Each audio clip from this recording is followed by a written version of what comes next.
It's 10 p.m. Do you know where your children are? Before smartphone, before streaming, before every kid had a screen in their pocket, childhood felt different. It smelled like plastic-covered sofas, looked like Saturday morning cartoons, and sounded like the thump of car doors on a big old station wagon. If any of this brings back a smile, stay with us. Because if you grew up with these, you just might be proudly old. Number 1, station wagons riding in the back. Remember when the way back was the best seat in the house? No seatbelts, no car seats, just a rear-facing bench, the wind in your face, and the whole world rolling out behind you. We make goofy faces at drivers, pass snacks around, and turn road trips into adventures. Kids today, buckled tight, heads down in screens. But back then, we rode with freedom, in just a little danger. Number 2, driving with windows down, no AC. There was a time when cool air didn't come from a vent. It came from rolling all the windows down and hoping for a breeze. Elbows perched on the door, hair dancing wild in the wind, and maybe a little sweat on your brow. It wasn't comfortable, but it was real. Today's cars feel like spaceships. Back then, a summer drive was raw, loud, and somehow perfect. Number 3, S and H green stamps, trading stamps. We didn't just shop, we earned. Groceries meant more than food. They came with pages of green stamps, waiting to be licked, pressed, and saved. Every booklet filled felt like a tiny triumph. We circled rewards in the catalog, blenders, toasters, maybe even a lawn chair. It wasn't instant, it wasn't easy, but that was the pride of it. Today, it's points on a screen. Back then, it was glue, paper, and patience. Number 4, TV sign-off and the national anthem. Before 24-hour programming, the day ended with a quiet ritual. The Star-Spangled Banner played as the screen faded to static, or a test pattern with that high-pitched hum. It was a gentle reminder. The world was going to sleep. You didn't scroll endlessly. You turned the set off and called it a night. It wasn't just television. It was closure, a rhythm to life that today's all-night screens just can't replace. Number 5, it's 10 p.m. Do you know where your children are? It's 10 p.m. Do you know where your children are? That line came on like clockwork, stern, simple, and unforgettable. It wasn't just a PSA, it was a pulse check for every household. You'd hear it, glance at the door, and maybe shout your kid's name.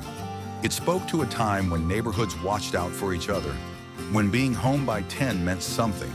Today's world has GPS, but that little sentence, it had heart. Number 6, Christmas catalogs from Sears and JCPenney.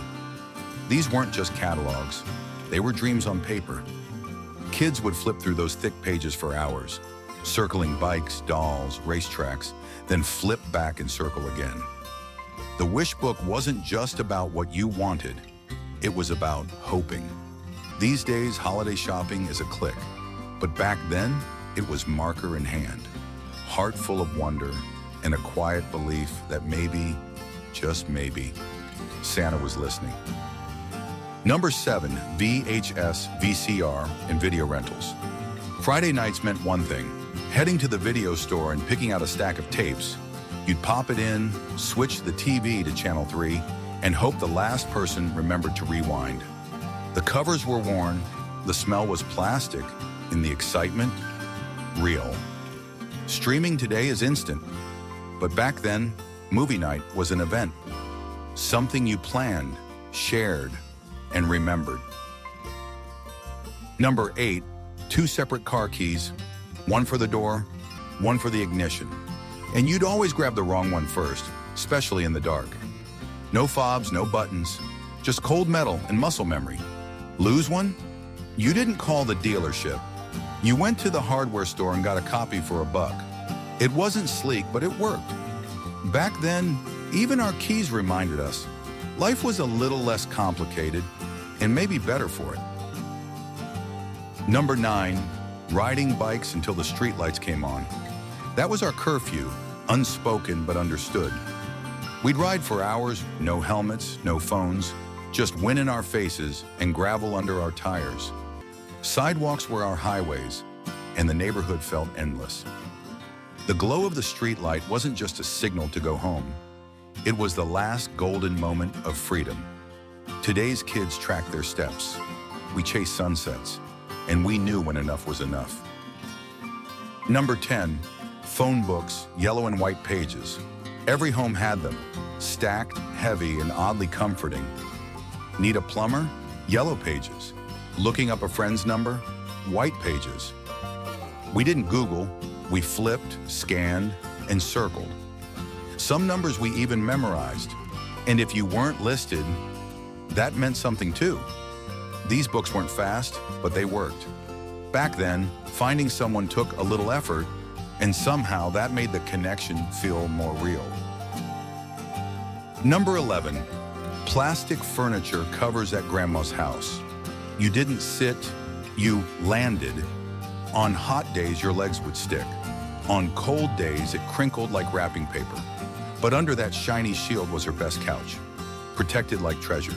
It wasn't comfy, but it meant she cared. These days, everything's washable. Back then, plastic said, "This matters." It was funny, noisy, unforgettable, and somehow that sound still echoes every time I think of Grandma's living room. Number 12, little golden books. Those shiny spines lined our shelves like tiny treasures. At bedtime, Mom or Dad would pick one out, maybe Scuffy the tugboat or the Pokey Little Puppy, and suddenly the world felt safe. The pages were soft from turning, the stories simple but lasting. Today's screens scroll fast, but those little books lingered. They weren't just stories, they were quiet rituals. And in that hush before sleep, they made everything feel just right. Number 13, milk delivery to your doorstep. Mornings used to start with a quiet clink, glass bottles resting on the porch, still cool from the truck. The milkman knew your name and your order. No apps, no tracking numbers. Just trust, routine, and a simple wave if you caught him mid-route. Kids today might not believe it, but back then, even your milk showed up with care. And that first cold sip, it tasted like home. Number 14, Saturday morning cartoon commercials. We waited all week for that sacred window, cartoons from dawn till noon. But in between the fun came a whirlwind of cereal jingles, toy ads, and snack commercials aimed straight at us. We didn't skip ads, we lived them. Some of those jingles still echo in our heads, and somehow those loud, sugary breaks only made the shows feel more special. That kind of magic, you just can't stream it. Number 15, TV antennas and fiddling with rabbit ears. Getting a clear picture wasn't a click, it was a dance. You'd twist, wiggle, and maybe balance a hand on the antenna. Just right. Sometimes we wrapped foil around the tips like it was some kind of science experiment. And when the screen finally cleared, victory. Kids today complain about buffering. Back then, we were the signal. And somehow that fuzz made the show feel even better when it came through. Number 16, G.I. Joe action figures. These weren't just toys. They were missions waiting to happen. We built entire worlds under the coffee table, with tanks, helicopters, and those bendy little arms ready for battle. One moment, it was a rescue operation. The next, a full-blown invasion. No apps, no batteries, just imagination, and maybe a missing missile or two by bedtime. Kids today have graphics, but we had grit, and somehow, that made the adventure feel real. Number 17, party line telephones. One phone line, shared with neighbors. You'd pick up and sometimes hear someone else talking. And if you were polite, you hung up. Maybe. Teenagers whispered, hoping no one listened in. Parents timed calls and gossip. Let's just say the line was never truly private. Today, everyone's got their own device. But back then, a single ring meant connection and a whole lot of patience. It was nosy, it was messy, and it was pure small-town charm. Number 18, metal lunchboxes. These weren't just for sandwiches, they were statements. Whether it was Star Wars, Scooby-Doo, or the A-Team, your lunchbox told the world who you were. The metal clanged in your backpack, the thermos never quite fit right, and the paint wore down with pride. Today it's all soft packs and logos. But back then, your lunchbox was your badge, and carrying it down the school hallway, that felt like walking tall. Number 19, full-service gas stations. Pull in, and someone greeted you with a smile. Fill it up, check the oil, and they did it all.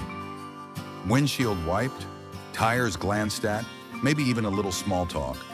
You stayed in the car and felt taken care of. No screens, no card readers, just a human touch. Nowadays, you pump, tap, and go. But back then, a stop for gas felt like a moment. And that moment meant something. Number 20, typing class with manual typewriters. Clack, clack, clack, ding. That wasn't just noise, it was progress. We learned to type by feel, not autocorrect. Fingers flew, mistakes happened, and every keystroke mattered. You had to earn your rhythm, no backspace, just whiteout and grit. The room echoed like a factory of futures. Today's keyboards are silent. But those old machines, they taught us more than typing. They taught us focus, patience, and the joy of a perfectly timed carriage return. Some of these things are long gone. Others still live quietly in corners of our memory. But if you grew up with them, you didn't just live through a different time. You came from something special. A world that moved slower, felt deeper, and left lasting marks. If any of this made you smile, let us know in the comments. Because remembering together, that's what keeps the good old days alive.